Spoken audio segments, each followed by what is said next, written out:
Genesis chapter 13.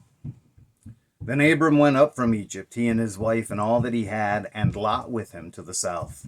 Abram was very rich in livestock, in silver and in gold, and he went on his journey from the south as far as Bethel, to the place where his tent had been at the beginning, between Bethel and Ai, to the place of the altar which he had made there at first. And there Abram called on the name of the Lord. Lot also, who went with Abram, had flocks and herds and tents. Now the land was not able to support them, that they might dwell together, for their possessions were so great that they could not dwell together. And there was strife between the herdsmen of Abram's livestock and the herdsmen of Lot's livestock. The Canaanites and the Perizzites then dwelt in the land. So Abram said to Lot, Please, let there be no strife between you and me, and between my herdsmen and your herdsmen, for we are brethren. Is not the whole land before you? Please, separate from me. If you take the left, I will go to the right, or if you go to the right, then I will go to the left.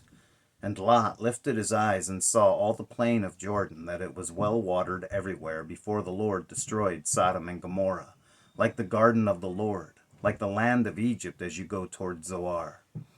Then Lot chose for himself all the plain of Jordan, and Lot journeyed east, and they separated from each other.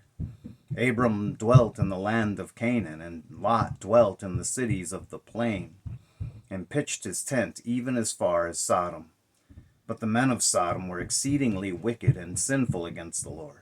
And the Lord said to Abram, after Lot had separated from him, Lift your eyes now and look from the place where you are northward, southward, eastward, and westward.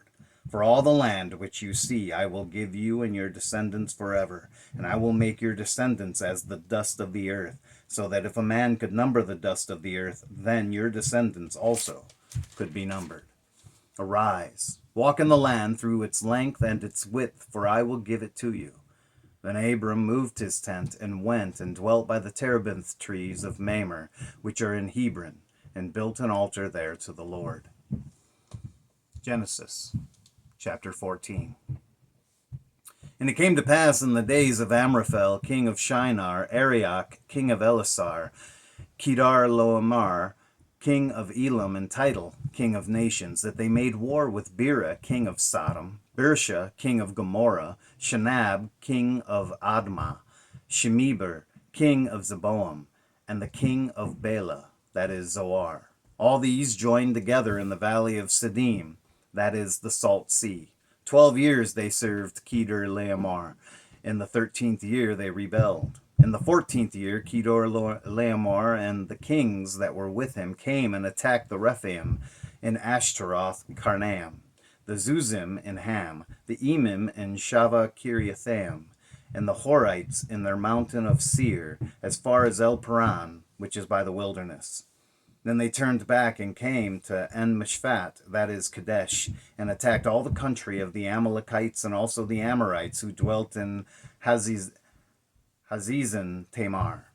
And the king of Sodom, the king of Gomorrah, the king of Admah, the king of Zeboim, and the king of Bela, that is Zoar, went out and joined together in battle in the valley of Siddim against Kedar-Laomer, king of Elam, Tidal, king of nations, Amraphel, king of Shinar, and Arioch, king of Elasar, 4 kings against 5.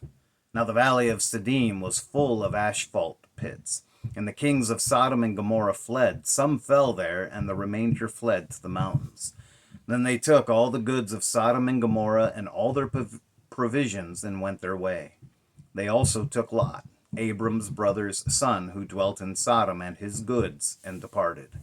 Then one who escaped came and told Abram the Hebrew, for he dwelt by the terebinth trees of Mamre the Amorite, brother of Eshcol, and brother of Aner, and they were allies with Abram. Now when Abram heard that his brother was taken captive, he armed his 318 trained servants who were born in his own house, and went in pursuit as far as Dan. He divided his forces against them by night, and he and his servants attacked them and pursued them as far as Hobah, which is north of Damascus. So he brought back all the goods, and also brought back his brother Lot and his goods, as well as the women and the people. And the king of Sodom went out to meet him at the valley of Shaveh, that is the king's valley, after his return from the defeat of Kedar-Laomer and the kings who were with him. Then Melchizedek, king of Salem, brought out bread and wine. He was the priest of the God Most High. And he blessed him and said, Blessed be Abram, the God of God Most High, possessor of heaven and earth.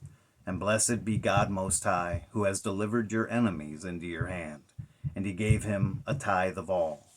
Now the king of Sodom said to Abram, Give me the persons and take the goods for yourself. But Abram said to the king of Sodom, I have raised my hand to the Lord God Most High, the possessor of heaven and earth, that I will take nothing from a thread to a sandal strap, and that I will not take anything that is yours, lest you should say, I have made Abram rich, except only what the young men have eaten, and the portion of the men who went with me, Aner, Eshcol, and Mamre. Let them take their portion. Genesis chapter 15. After these things, the word of the Lord came to Abram in a vision, saying, Do not be afraid, Abram.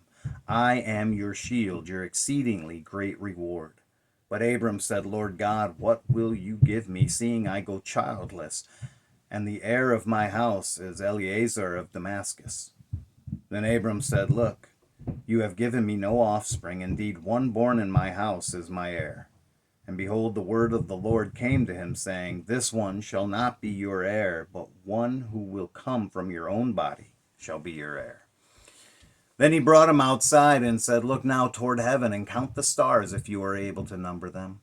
And he said to him, So shall your descendants be. And he believed in the Lord, and he accounted it to him for righteousness. Then he said to him, I am the Lord who brought you out of Ur of the Chaldeans to give you this land to inherit it. And he said, Lord God, how shall I know that I will inherit it?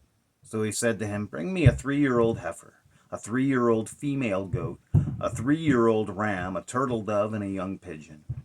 Then he brought all these to him and cut them in two down the middle and placed each piece opposite the other.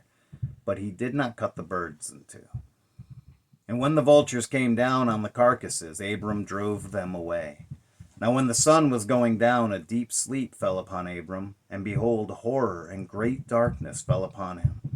Then he said to Abram, Know certainly that your descendants will be strangers in a land that is not theirs, and will serve them, and they will afflict them 400 years.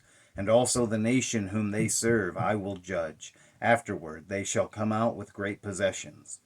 Now as for you, you shall go to your fathers in peace. You shall be buried at a good old age. But in the 4th generation they shall return here, for the iniquity of the Amorites is not yet complete.